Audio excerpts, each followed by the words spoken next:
sebelum pelajaran ibu kan pelajaran apa nih? Oh, pantas mukanya pada kusut semua ya, belajar matematika. Oke, sebelum kita belajar, ibu minta tolong bangku sama kursinya tolong dirapikan terlebih dahulu. Boleh sampah-sampah yang ada di bawah kursi, di bawah meja tolong dibuang terlebih dahulu ya. Kemudian baju yang belum dirapikan bisa dirapikan ke toilet sebentar. Ibu beri waktu kalian 10 menit untuk kalian ke toilet yang mau buang air kecil ataupun merapikan bajunya, terserah, di waktu 10 menit ya. Baik, karena semua sudah datang semua, jadi ibu absen terlebih dahulu ya. Anggela hadir, Diana hadir, Dewi hadir, Desi hadir, Yuda hadir, Sundari, Tri hadir juga, Warsi hadir. Ada yang namanya boleh ibu sebut? Berarti sudah hadir semua ya. Baik, pada hari ini kita akan belajar tentang penyimpangan sosial. Di sini udah tahu belum apa sih pengertian penyimpangan sosial itu? Baik, silahkan. Ya, 80% sudah benar. Ada yang menambahkan lagi dari pengertian dari temannya tadi? Baik, aku akan menambahkan. Jadi, penyimpangan sosial adalah perilaku seseorang yang melanggar norma ataupun aturan yang berlaku di lingkungannya, baik di lingkungan masyarakat, sekolah ataupun di lingkungan tempat tinggalnya. Jadi tujuan kita belajar penyimpangan sosial yaitu agar kita mengetahui bagaimana orang itu melakukan penyimpangan sosial, agar kita bisa mengetahui jenis apakah yang dilakukan dia. Misalnya ada jenis penyimpangan sosial yang bersifat positif ataupun yang bersifat negatif. Jadi kita bisa mengetahui apakah penyimpangan yang dilakukan bisa diterima oleh masyarakat ataupun ditolak oleh masyarakat. Kemudian ada juga peran dan fungsi kelembagaan dalam masyarakat yang akan mengawasi dan mengontrol setiap tindakan masyarakat yang melanggar aturannya. Jadi jika kita melakukan penyimpangan sosial, maka kita akan diberikan sanksi atas perbuatan yang kita lakukan. Jadi pada hari ini kita pelajari pengertian penyimpangan sosial menurut para ahli, kemudian jenis-jenis penyimpangan sosial dan peran dan fungsi kelembagaan di masyarakat. Jadi nanti di sini kita akan mendiskusikannya. Jadi ibu akan bagi kalian jadi berapa kelompok. Nah, karena di sini kan ada 4 baris, maka ibu akan menjadi kalian jadi 4 kelompok, yang dimana kalian akan membahas peran dan fungsi kelembagaan, yaitu ada lembaga sosial, lembaga ekonomi, budaya, dan politik. Jadi nanti setiap kelompok akan membahas peran dan fungsi kelembagaannya. Jadi nanti bagi kelompok yang mampu mendiskusikan dan mempresentasikan hasil diskusinya dengan baik, maka ibu akan berikan 10 poin kepada kelompok tersebut. Jadi kalian harus berusaha dengan sungguh-sungguh agar bisa mendapatkan poin tersebut dan mencari secara tepat dan rinci peran dan fungsi kelembagaannya. Jadi apakah tugas yang mau berikan tadi apakah sudah jelas atau ingin tanyakan kembali dulu sebelum kita lanjut ke materi? Jadi di sini ada yang merasa masuk sekolah nggak nih? Ada yang apa alasannya nih, Yuda? Gara-gara main game kan? Ya, jadi terlambat bangun. Kemudian ada yang mengetahui lagi apa alasannya terlambat masuk sekolah? Belum ada ya. Jadi Yuda ini merupakan penyimpangan sosial karena dia terlambat masuk sekolah. Jadi dia termasuk melanggar aturan sekolah, yang dimana kita tahu bahwa masuk sekolah di peraturan sekolah kita ini jam 7 tepat, sedangkan dia terlambat, pastinya dia lewat dari jam 7. Kemudian sebelum kita masuk ke materi, ibu ingin mengajak kalian untuk latihan konsentrasi terlebih dahulu. Jadi ibu akan peragakan terlebih dahulu gerakannya, nanti kalian akan menirunya. Baik, ibu akan contohkan. Tepuk konsentrasi, konsentrasi, tepuk konsentrasi, konsentrasi, dimulai. Jadi itu gerakannya. Jadi kita akan mulai bersama-sama. Ayo semuanya berdiri terlebih dahulu. Siap ya, kita mulai. Tepuk konsentrasi, konsentrasi, tepuk konsentrasi, konsentrasi, dimulai. Gimana nih, udah agak konsen belum? Baik, jadi silahkan duduk. Sebelum kita masuk ke materi, ibu akan menampilkan sebuah video, jadi kalian bisa menyimak video tersebut untuk tugas kalian nanti. Baik, yang videonya tidak tampak dari belakang bisa maju ke depan ya. 3 orang tanpa menggunakan helm dihimbau putar balik melalui pengeras suara. Adik yang berbonceng 3. Dipersilahkan agar memutar arah pulang ke rumah. Pengendara motor sengaja berboncengan 3 orang tanpa menggunakan pelindung kepala melintasi perempatan Sutisna Senjaya, Kota Tasikmalaya. Melalui pengeras suara, petugas Dinas Perhubungan langsung mengimbau agar pemotor memutar balik kendaraannya. Jika terjadi pelanggaran, jadi sama kita dikasih himbauan atau peringatan agar mungkin karena tidak memakai helm atau berbonceng tiga atau yang sekiranya terlihat pelanggaran. Ada yang bisa mengaitkan tentang hal video tadi dengan materi kita pada hari ini? Ya, silakan Diana. Ya, benar sekali yang dikatakan Diana bahwa tadi ada 3 orang ya. Mereka akan melanggar peraturan lampu lalu lintas, di mana mereka pada yang pertama mereka tidak menggunakan helm. Kemudian mereka ganjal 3 ataupun berbonceng 3. Nah, di mana kita tahu tadi bahwa Dinas Perhubungan telah mengatakan dan menyuruh mereka berbalik ataupun berputar arah ke rumahnya karena mereka telah melanggar peraturan. Jadi di sini tadi berhubungan dengan tugas kalian tadi, di mana ada peran dan fungsi lembaga yang akan mengontrol dan mengawasi setiap tindakan kita tidak melakukan penyimpangan sosial. Kita akan melanjutkan pengertian penyimpangan sosial menurut para ahli. Pertama, menurut James Fender, perilaku menyimpang adalah perilaku yang dianggap sebagai hal tercela di luar batas-batas toleransi oleh sejumlah orang.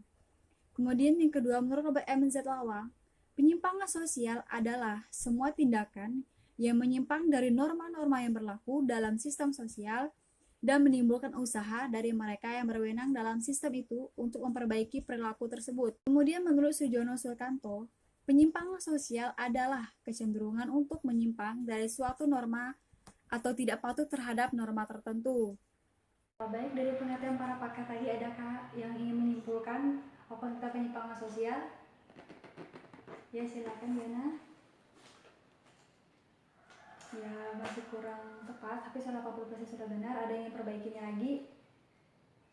Baik, Ibu akan menambahkan sedikit. Jadi, berdasarkan para pakar tadi mengatakan bahwa penyimpangan sosial adalah pelanggaran norma ataupun aturan yang berlaku yang dilakukan oleh seseorang ataupun kelompok, baik sengaja ataupun tidak sengaja, baik yang bisa diterima ataupun tidak diterima oleh masyarakat, yang bertentangan dengan norma dan aturan yang ada. Jadi itu adalah penyimpangan sosial.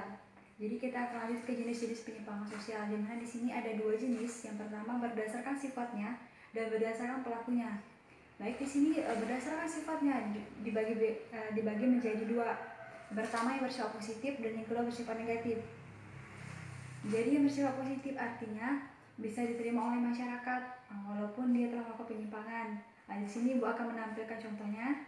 Ada ibu-ibu yang menjadi tukang ojek online. Contoh lainnya adalah wanita karir yang biasanya pulang malam, kemudian masyarakat dicap sebagai menyimpang karena pulangnya terlalu larut malam. Baik, yang kedua ini juga yang bersifat negatif, artinya seseorang telah melakukan penyimpangan yang tidak bisa diterima oleh masyarakat, artinya dia telah melanggar norma-norma yang berlaku.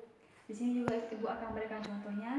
Contohnya adalah siswa-siswi yang merokok di lingkungan sekolah. Nah, jadi ini juga merupakan salah satu contoh penyimpangan sosial yang bersifat negatif. Selanjutnya penyimpangan berdasarkan pelakunya. Di sini juga ada 2, ada yang bisa menyebutkan salah satunya. Bagaimana? Jadi Ibu akan memberikan ilustrasi. Biasanya kan kalau kita buat geng nih, pasti kan banyak orang kan, nggak mungkin sendiri, namanya juga geng kan. Nah, yang berdasarkan pelakunya di sini juga, artinya seperti geng tadi contohnya, berarti banyak orang. Ya, artinya berdasarkan pelakunya ini yang pertama ada berkelompok, kemudian lawan ada berkelompok apa? Ya, sendiri ataupun individual. Jadi yang kedua adalah berdasarkan pelakunya secara individual. Jadi penyimpangan berdasarkan kelompok artinya dilakukan oleh banyak orang. Kemudian penyimpangan secara individual artinya penyimpangan dilakukan oleh seorang diri ataupun diri sendiri.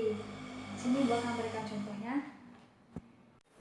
Nah, ini berdasarkan pelakunya ini secara individual ya. Jadi ada 3 orang siswi dari kelas yang berbeda-beda. Jadi mereka ini telah terlambat masuk sekolah. Seperti yang dikatakan Ibu pertama kali tadi, Ibu menanyakan apa kalian pernah terlambat masuk sekolah. Nah, jadi mereka ini juga telah melakukan penyimpangan sosial.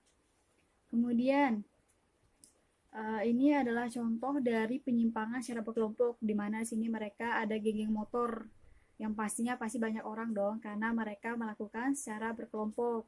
Sampai di jenis-jenis penyimpangan sosial ini ada yang ditanyakan terlebih dahulu sebelum kita lanjut? Tidak ada ya, jadi Ibu yang akan bertanya ya. Tadi kan Ibu sudah memberikan contoh penyimpangan positif, yaitu ada wanita karir dan ada ibu-ibu menjadi tukang ojek online. Di sini Ibu menanyakan kepada kalian, menurut pendapat kalian, mengapa mereka dikatakan penyimpangan dan mengapa mereka dikatakan penyimpangan positif? Tolong berikan pendapat kalian. Ada yang berani untuk mengemukakan pendapatnya? Ya, silakan Tri. Ya, benar yang dikatakan Tri.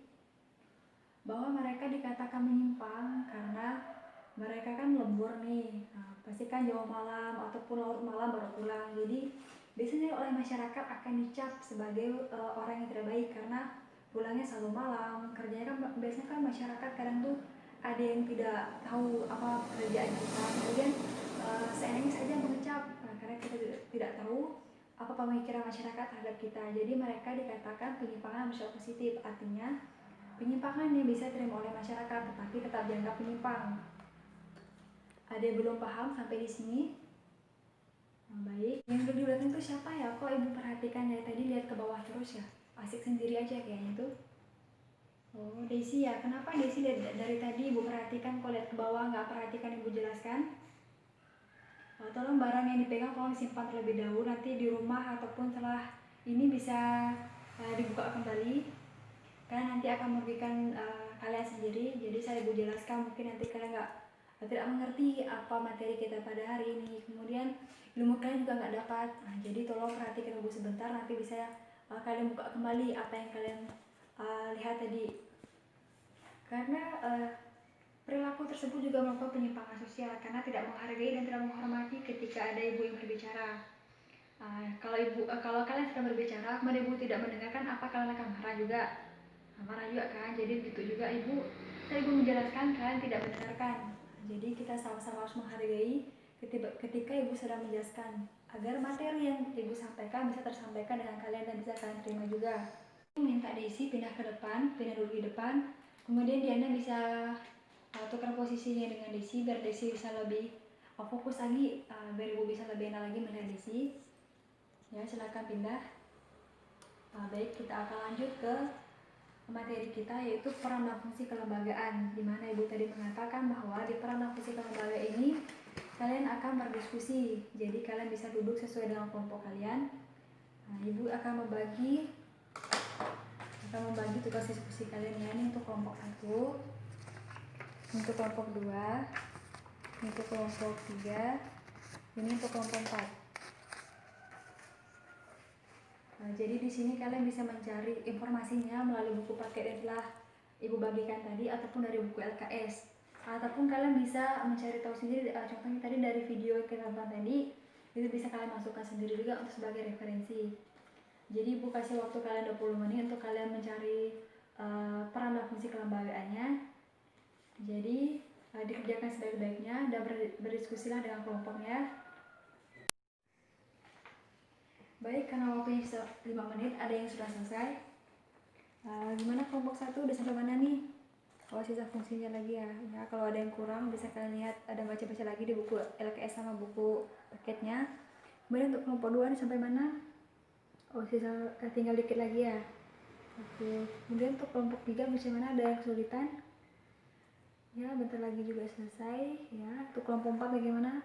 Kelompok 4 udah selesai nih. Bagus. Jadi kalian nanti bisa mendiskusi karena kalau ada yang kurang paham bisa kalian cari-cari lagi di buku LKS atau buku paketnya. Nah, waktu sudah habis, Ibu minta perwakilan untuk setiap kelompok untuk menyampaikan hasil diskusinya. Untuk kelompok 1 silakan maju. Ya, terima kasih untuk kelompok 1. Kita beri tepuk tangan untuk kelompok 1. Baik, selanjutnya untuk kelompok 2 silakan maju. Ya, kita beri tepuk tangan lagi. Untuk kelompok 3 silakan maju. Kita beri tepuk tangan juga. Untuk kelompok terakhir silakan maju. Jadi kita tepuk tangan juga. Baik, semua kelompok sudah presentasikan dengan baik. Ibu ingin bertanya kepada kalian, apakah sampai di peran dan fungsi kelembagaan ada yang ingin tanyakan terlebih dahulu ataupun kalian kurang paham? Sudah paham semuanya. Baik, Ibu ingin minta kalian memberikan contoh dari jenis-jenis penyimpangan sosial baik yang bersifat positif, negatif, kemudian yang berdasarkan pelakunya ataupun secara berkelompok ataupun individu. Ya silakan ya mencuri, apalagi contohnya seks bebas, betul, apalagi mabuk-mabukan, benar juga. Jadi contoh yang disebutkan teman tadi benar semua dan merupakan contoh dari penyimpangan sosial.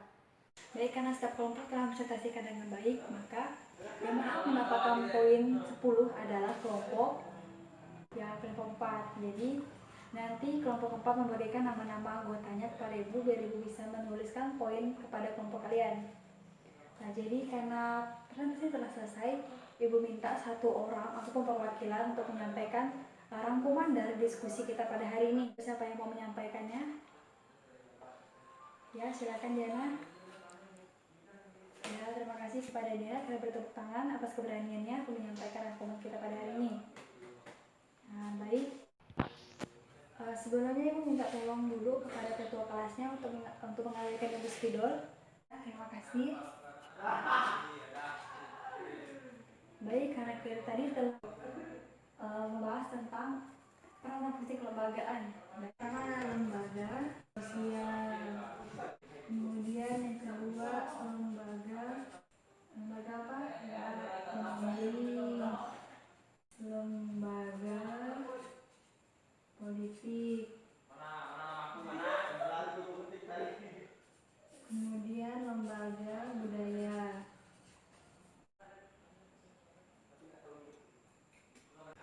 Nah, jadi sebelum ibu tutup, ibu akan berikan kalian satu pertanyaan. Menurut kalian bagaimana cara kalian mencegah agar diri kalian tidak melakukan penyimpangan? Dan ketika orang melakukan penyimpangan, bagaimana cara kalian untuk memberikan tegurannya apabila kalian berperan sebagai lembaga-lembaga di tempat ini? Jadi terserah kalian mau kalian membentuk lembaga sosial, ekonomi, politik ataupun budaya. Meminta pendapat kalian bagaimana cara kalian menyadarkan diri sendiri agar kalian tidak melakukan penyimpangan sosial. Kemudian cara kalian untuk menegur orang jika kalian berperan sebagai lembaga yang ibu tulis di papan tulis ini. Ya, ibu minta satu ataupun dua orang menyampaikan pendapatnya. Ya, silakan Anggila, bagaimana pendapatnya? Ya, benar. Baik, sampai di materi ini ada yang ingin tanyakan terlebih dahulu? Baik, kalau tidak ingin bertanya maka ibu akan tutup. Jadi ibu akan merangkum materi kita pada hari ini. Jadi saat kita melakukan ataupun melanggar aturan ataupun norma yang berlaku di lingkungan masyarakat, di lingkungan sekolah, ataupun dimanapun kita berada, maka kita bisa dianggap sebagai perilaku menyimpang. Baik penyimpangan yang bisa diterima oleh masyarakat ataupun tidak diterima oleh masyarakat. Nah, jadi setelah kita belajar tentang penyimpangan sosial, maka kita bisa mengetahui bagaimana orang-orang yang melakukan penyimpangan sosial baik bersifat positif ataupun negatif. Jadi saat kita melakukan pelanggaran ataupun penyimpangan, maka ada lembaga-lembaga yang akan menegur ataupun memproses tindakan kita tadi. Nah, kemudian jadi saat kita melakukan penyimpangan sosial ataupun melanggar aturan, maka kita akan menerima sanksi dari perbuatan kita. Jadi itulah kesimpulan dari materi kita pada hari ini. Karena bel juga sebentar lagi akan berbunyi, jadi kita tutup terlebih dahulu dengan doa. Silakan ketua kelasnya memimpin doa kita pada hari ini.